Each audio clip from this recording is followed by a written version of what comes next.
He's a professor of obstetrics and gynecology in Tübingen, working together with Oliver Kagan. He's one of the best specialists in Germany on perinatal medicine and gynecological ultrasound, and he has many fields of interest, but he will now speak in his talk on ultrasound features of common aneuploidies to start as a warm-up for this syndromic day. So please, Marcus, now let us hear your talk.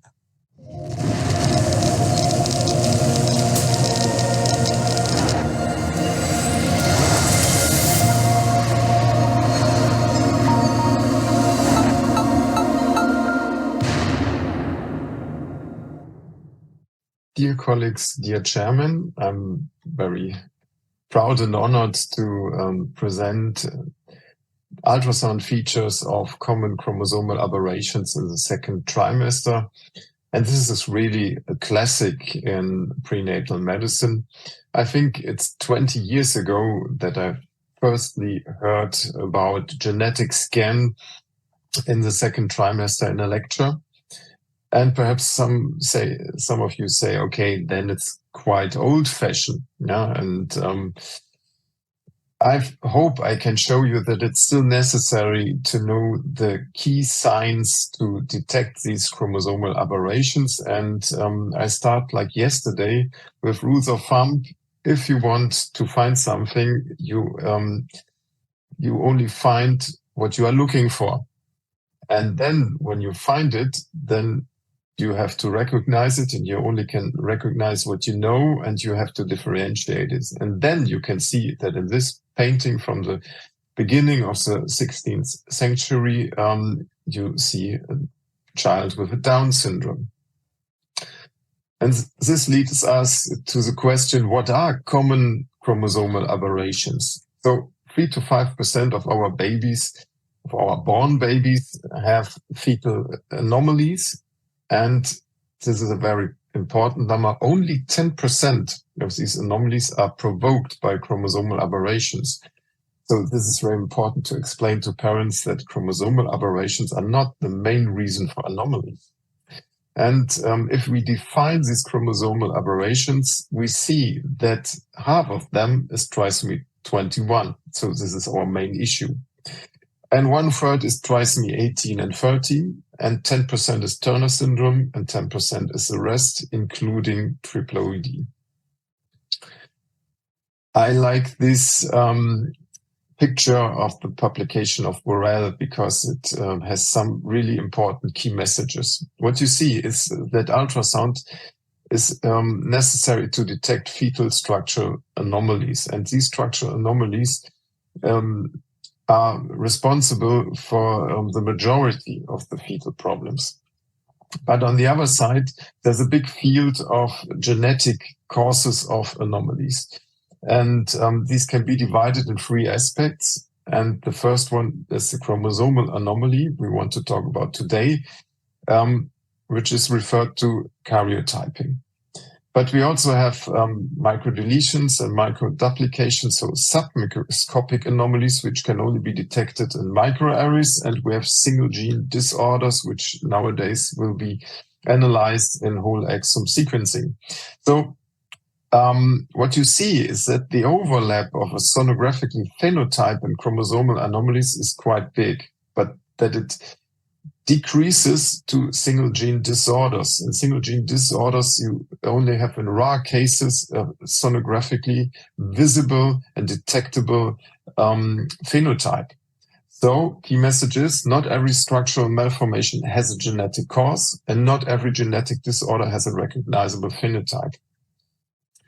But when we look on the trisomies, we have to see and admit that second trimester screening is not the optimal way of screening. Yeah? We can begin screening at 10 weeks of gestation with cell-free DNA, and you see we have detection rates from 97 to 99%. When we see our classical first trimester screening as combined test, we have detection rates of 90 to 95%. And when we see our diagnostic tests, the chorionic villi sampling at 11 weeks and the amniocentesis at earliest 60 weeks, we have then we see that the second trimester screening with a detection rate of 70% is not the optimal way. And this can also be seen in the development of the indications of diagnostic punctures. Here we see a nice study from Australia, and they show that in the 18 and 19th, the advanced maternal age was still with the main reason to do a needling. And there is a slow rise of the indication of second trimester ultrasound and finding of malformations, but you see, it never was bigger than 25%. Yeah, and just nowadays it's stable at this 20% level. But we see this uprise of first trimester screening, which is now the main cause of diagnostic tests, especially in the first trimester, and has overwhelmed the triple or quadruple test. So what are the reasons to screen for trisomies in second trimester? Who needs it and why is knowledge still necessary? So there's a small minority of patients with late detection of pregnancy, with borderline risk in the first trimester screening, and you want a second line test, or you have repeated test failures or inconclusive results in LIT, which can lead to scan in the second trimester. But I think the main importance is that if you find a fetal anomaly, you always have to think about, should I offer genetic testing? And if so, what genetic testing? You have the choice between classical karyotyping, microarray, and whole exome sequencing, and you must think about what is most efficient, what is the fastest way, what is the most cost-effective way of this testing. So, and when it looks like a trisomy, test for trisomy. And when not, test more complex. I think this is the best way. And this is the reason why we still need to know the image of a trisomy. And we have to differentiate between hard markers and soft markers. Yeah? And the search of these markers is a genetic scan. And hard markers are major anomalies with a high association to aneuploidies, and they have a relevant influence on perinatal outcome of their own. One example is this omphalocele. You know, this has a high association with trisomy 18. In contrast, gastroschisis don't has a relation to chromosomal aberration. And then we have these soft markers, and sometimes they can really be annoying, but they are our daily work. They are ultrasound signs that occur frequently, even in healthy fetuses, and have no clinical value of their own. But they have a higher prevalence in fetuses with aneuploidies compared to unaffected fetuses, and therefore they increase the risk of aneuploidy, but in a variant degree. Let's look for an example. Here we have a 39-year-old woman with her first pregnancy. It's a twin pregnancy, a dichorionic twin pregnancy after IVF. And she was referred in the 24+3 week of gestation due to suspicion of polyhydramnion in fetus 1 and clefted palate in fetus 2. Let's focus on fetus 1. And here you see the profile. And what you can see is that you don't see a nasal bone, that we have this prefrontal thickening, and that the mouth is a little bit open due to macroglossia, and that in the whole, the profile is a little bit flat. And when you make a 3D, then you can see that the eyelid axis is a little bit ascending to the lateral borders. And when you make the axial plane of the head, you see that the cavum septipiluci is quite wide, and that we see here a thickened nuchal fold.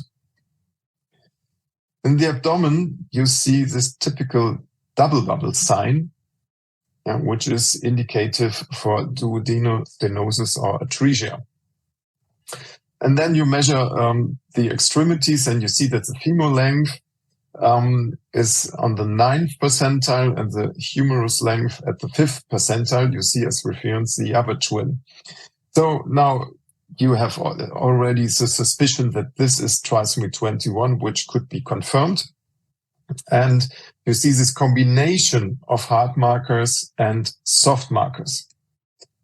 And when we talk about hard markers for trisomy 21, I think we can reduce it to 3.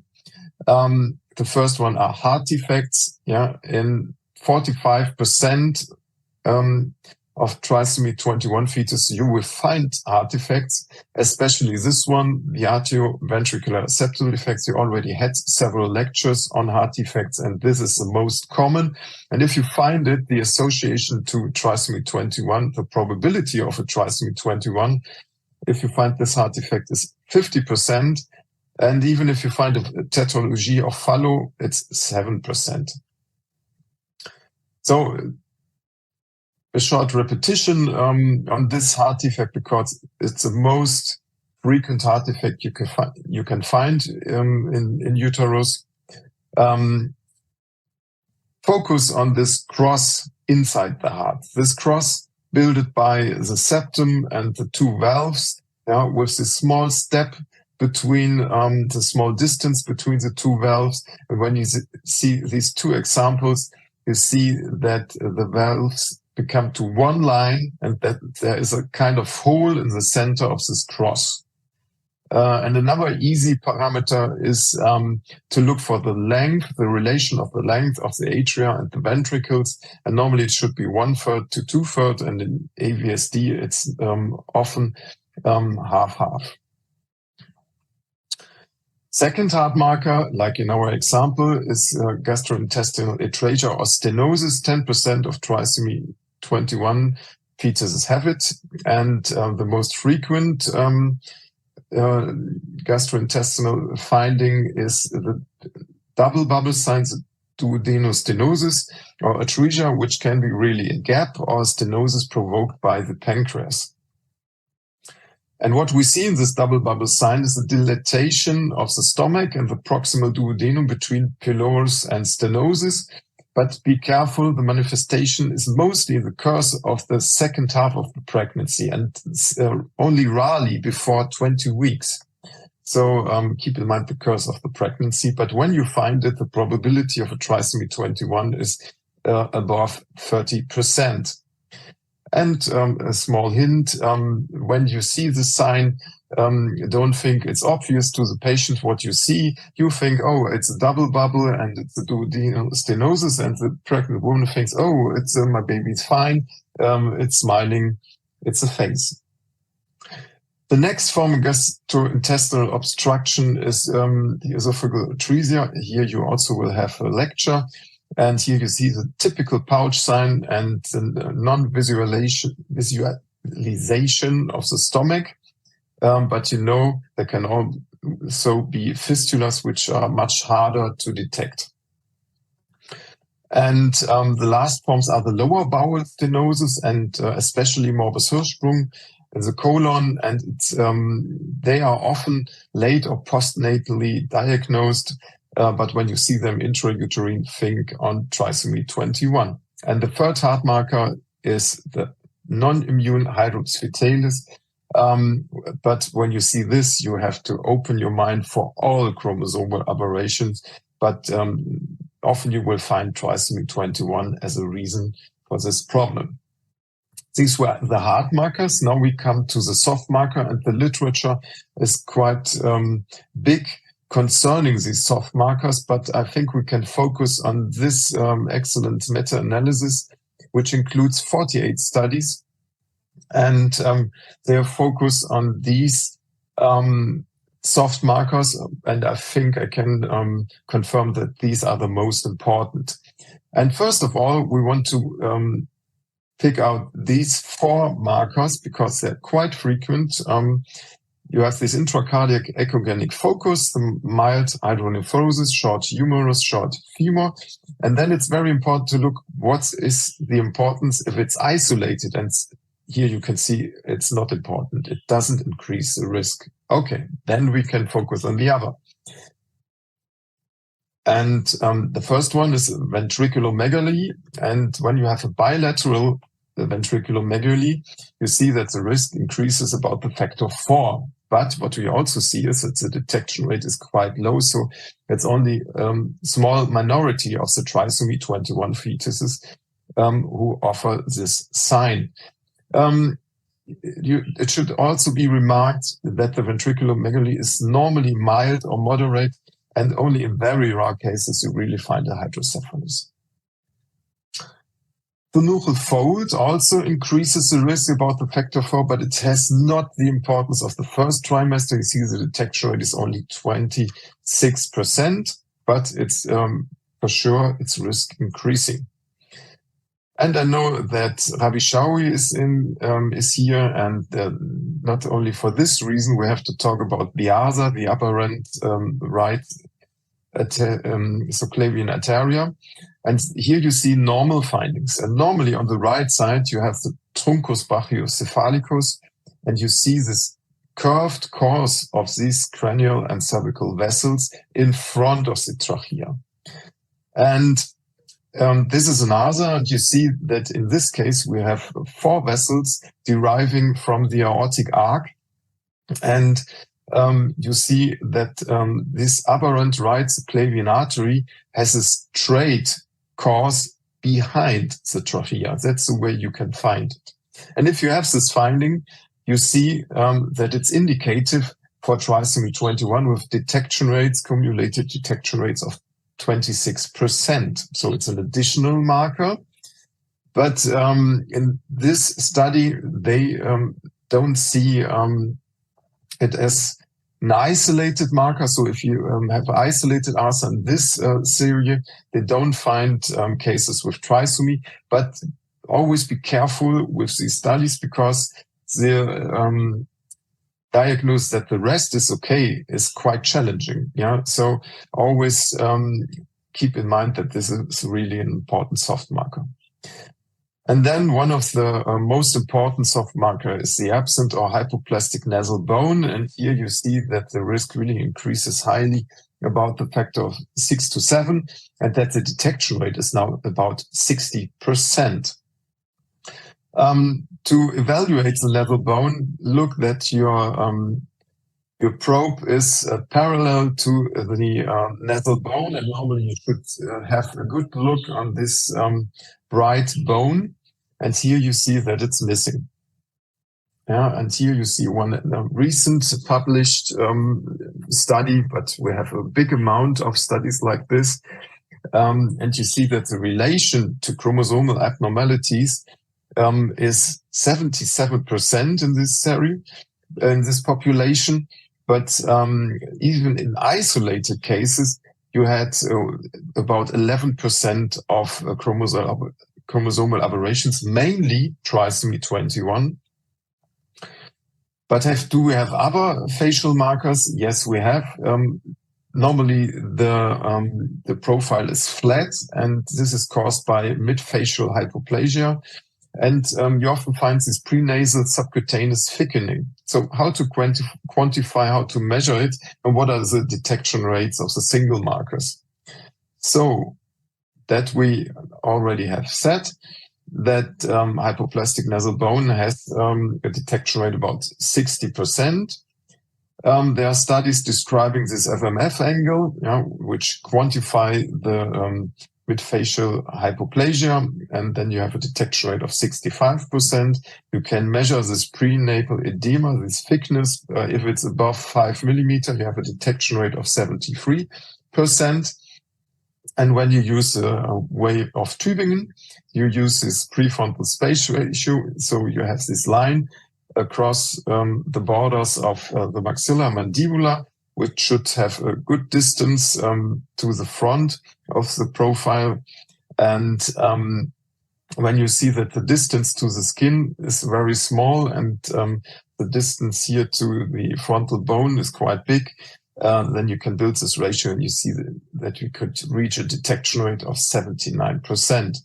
And the last aspect is you can use the relation of the prenasal thickness to the nasal bone. And if the nasal bone is very short and this is very thick and you build a ratio, then you can reach detection rates about 80%. So if you put all this together, you see we have ways to quantify the evaluation of the fetal profile.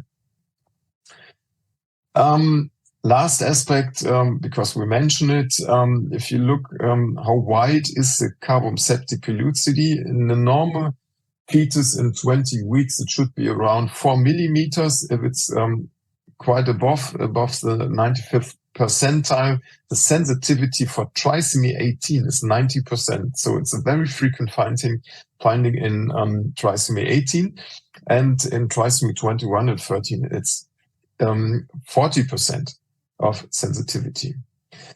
So now we come to the next chromosomal aberration, the next case.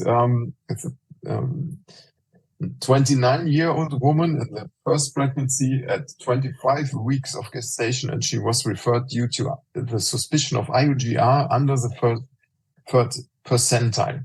So very small baby, and we can confirm this IUGR. And here you see the head shape, and what you see is that it's quite flattened at the back, at the area of the occipital bone. And in addition, you see this cyst of the chorioid, of the plexus choroideus. And this is called the strawberry sign. And then we see, okay, here's an omphalocele and a cytus. If we look on the heart, we see a big ventricular septal defect. When we look in the head, we see a genesis of the corpus callosum with the typical teardrop sign. Yeah? And when we look on the face, we see retrognathia, and that the ears have a quite deep insertion. Looking on the extremities, we see this typical clenching of the fingers. So especially the second and the fifth finger is across the other. Looking on the feet, we see two different malformations. On the top, you see the typical rocker bottom feet. So the form of the foot is convex. And here is a typical sign of a club feet.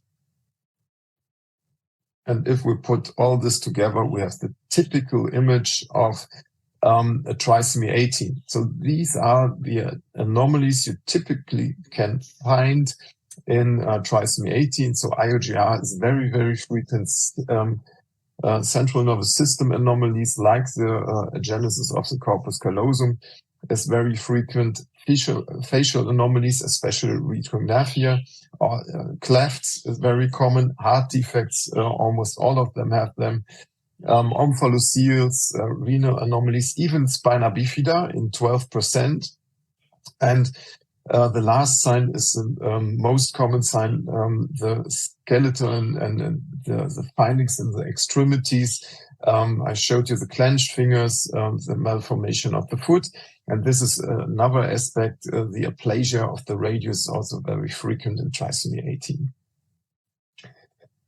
So it's much rarer than the trisomy 21, but what we can say is that all fetuses with trisomy 18 show malformations in the course of the pregnancy. So here, the ultrasound gives us the way what we have to look for. Case 3. Now we are at the 90+0 week of gestation, and she was referred due to early IUGR and the suspicion of hydrocephalus. And when we look in the head of the baby, we see, no, it's not a hydrocephalus. Yeah. What we see is this U-shaped ventricle. Yeah, and we don't see separation of the two halves of the brain, and this is a allobar holoprosencephaly. And if you find this, you have to expect to find also facial malformations, and you see them. We have these narrow eyes, these hypoplastic eyeballs. We have only one nostril, and you see this atypic profile, which is really flat with a small pointed nose. And when we look on the hands, on the feet, you see 6 fingers and 6 toes. And here on the heart, you see a heart defect. And again, it's a big ventricular septal defect with white spots. And this is quite typical for this trisomy, this form of trisomy. You see these hyperechogenic enlarged kidneys with reduced differentiation between medulla and cortica. And this is a trisomy 13. Yeah. And you see very, very typical is this holoprosencephaly. Yeah. And these associated facial anomalies. Yeah. Which cannot be overseen. Heart defects are very frequent. Limb defects, especially the additional fingers and toes. These renal anomalies are quite frequent, and it's very frequent that they are very small.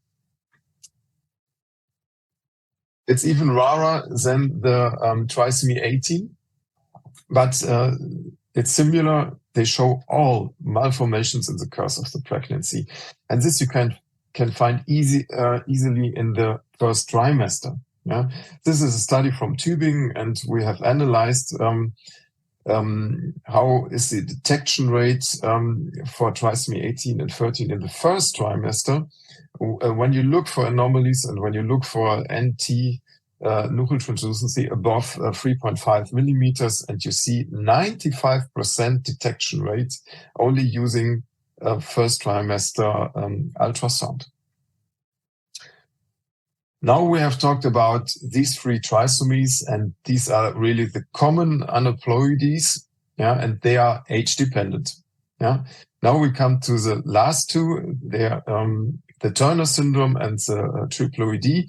And you see they are rarer, but they are not age dependent. So there can also be very, very young mothers with these problems.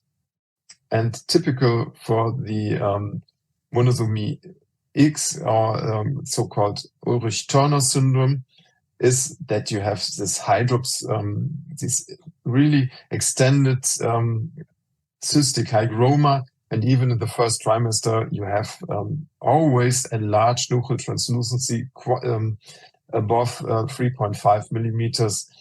And if you find them in the first trimester, you have to counsel the patient that 97% at least of these cases will progress to extensive hydrops and intrauterine death in the second trimester. And the surviving minority has, this is a good thing, normal intelligence and normal mental development. Yeah, but they often have ductus venosus anomalies. They have still these edema in at hands and foot, and as the most important complication, they often have this stenosis of the aortic isthmus. So the development can be fine concerning the intelligence, but there are other disorders to keep in mind. And the last chromosomal aberration we want to talk about today is triploidy, which is quite rare, and typical is this very, very early IUGR, even in the first trimester. And what's very typical, it's this pronounced head-thorax discrepancy. It's almost half-half. And often you find a striking placenta.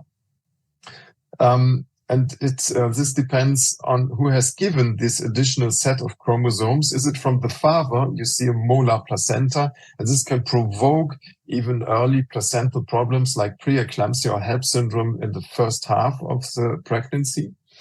And when it comes from the mother, you have typically a very small placenta and a very early IUGR. But in both ways, the prognosis is lethal and they cannot survive.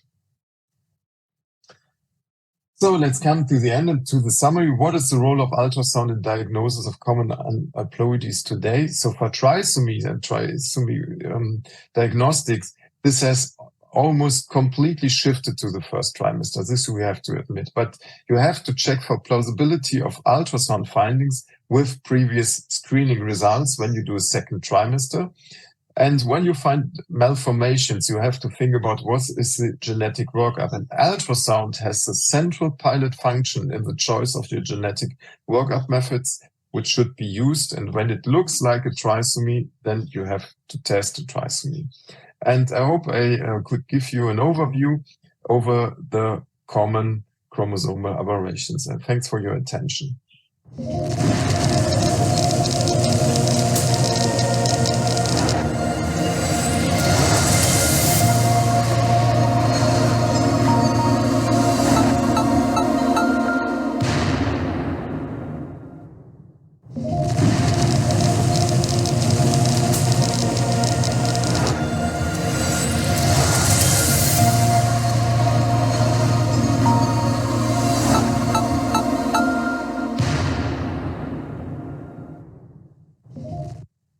Thank you, Mark.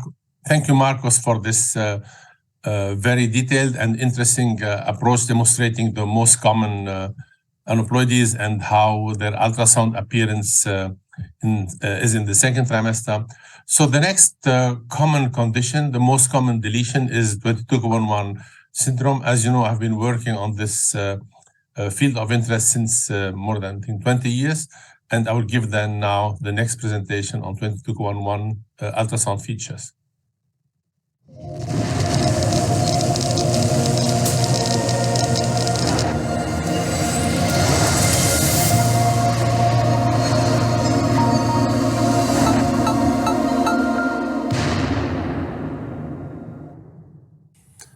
Good morning, dear colleagues. In this talk, I will be focusing on the deletion 22q11 syndrome and its ultrasound signs.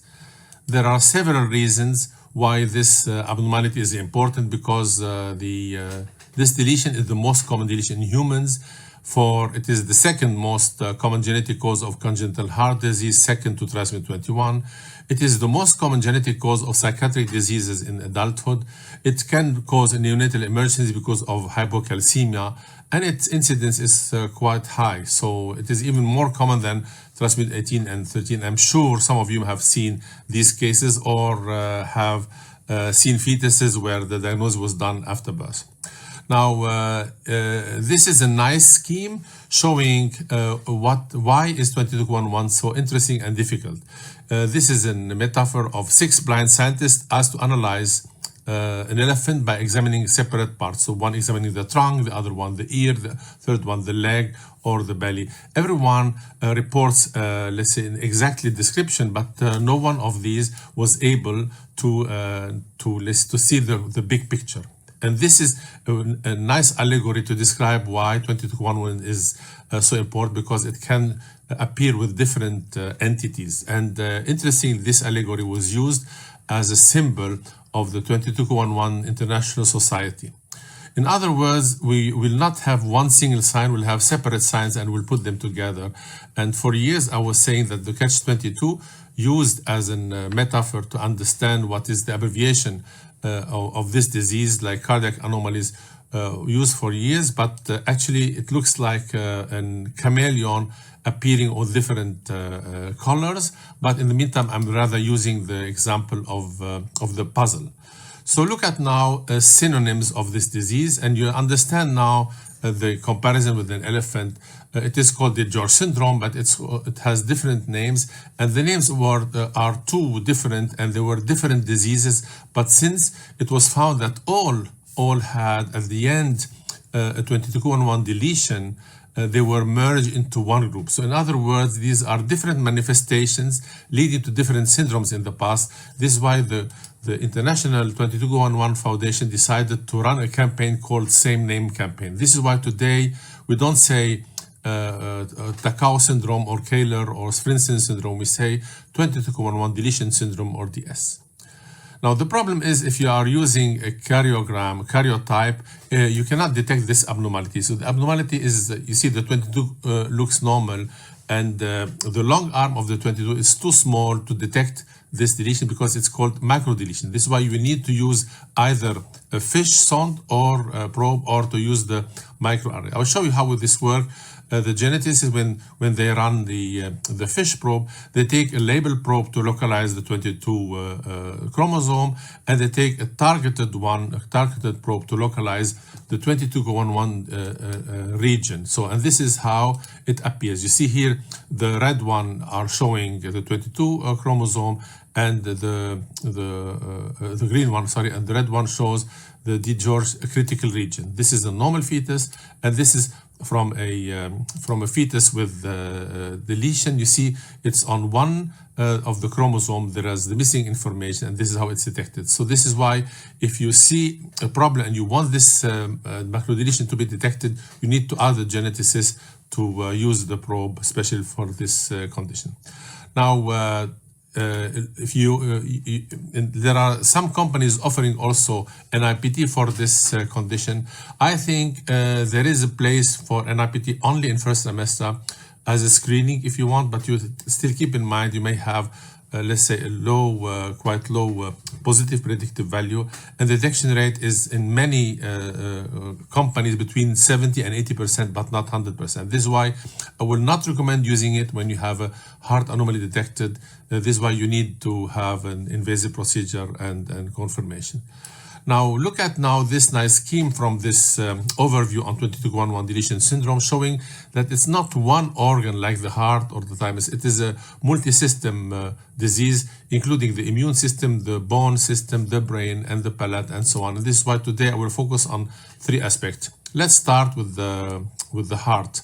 So look at now, for the heart is the central organ affected in this disease, but some are so mild that you will have adults having this condition and inherited to the fetus. But in addition, this heart anomaly can be associated or combined with other abnormalities. So let's start now, and you see here that in my version I will focus more on the version of showing you a part of the puzzle. So the first part of the puzzle would be cardiac anomalies. And you see the list of the cardiac abnormalities is so clear. This is the so-called conotruncal anomalies explained by the embryology and development of this abnormality. So it is the interruption of the arc truncus communis and these conotruncal anomalies. Typically, the good message is that you see them, almost all of these, the most common one with the 3-vessel and trachea view.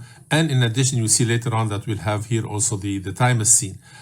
And the risk is increased if you have this abnormality in combination with the right aortic arc or with aberrant subclavian artery. So if you find, let's say, a tetralogy of Fallot with an ARSA, it increases the risk for 22q11 higher. So, and let's see now some examples. So this is here the example of an interruption of the arc. Instead of having the typical V sign, you have an interruption.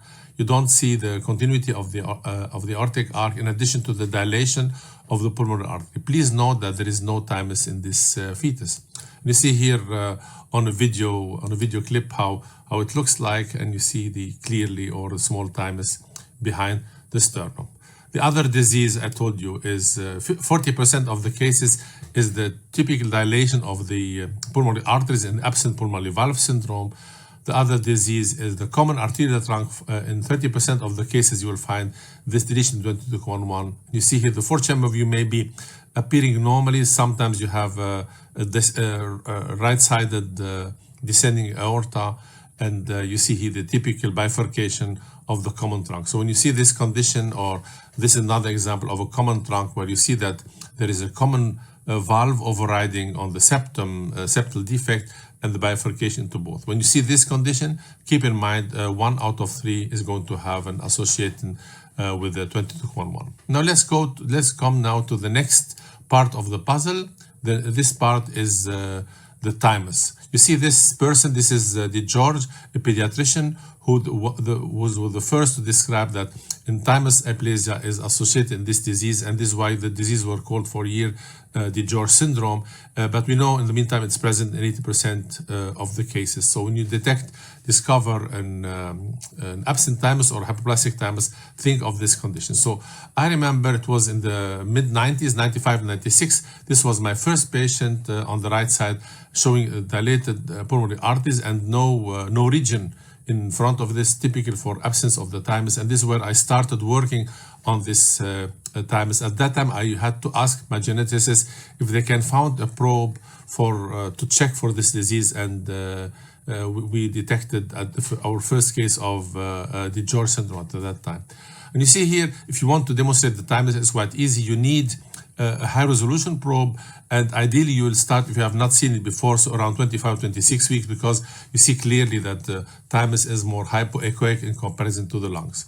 And this is here we put our first study analyzing